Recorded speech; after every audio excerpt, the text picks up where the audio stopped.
Ang dapat na interview para sa mga mag-a-apply na maging GRO ng isang Japanese national na uwi sa kanyang pagkaaresto sa Angeles, Pampanga. Walang kawala ang 29 anyos na Hapon na miyembro umano ng notorious na Luffy Criminal Group. Isa itong sindikato na nag-operate sa Pilipinas pero utak ng malawakang panloloko, pagnanakaw at iba pang telecommunications fraud sa Japan. Di raw naging madali ang paghuli sa pugante. Nagkaroon lamang tayo ng confidential informant at kaya nga natin natuntun kung saan siya nagtatago at na-identify din natin na ito yung isa sa mga miyembro ng Luffy Group Syndicate na pinaghahanap pa natin. Na-recover sa dayuhan ang isang peking barangay ID na gamit ang kanyang litrato pero iba na ang nakalagay na pangalan. Tumakbo raw ito sa Pampanga at gumamit ng ibang pagkatao para maitago ang kanilang naging krimen.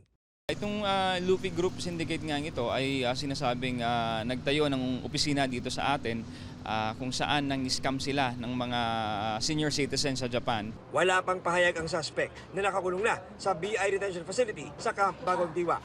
Naalamin natin kung may mga local cases silang kinasasangkutan at kung ma-clear natin na wala naman silang mga ibang kaso ditong kinasangkutan ay maaari na natin siyang ipa-deport pabalik ng Japan.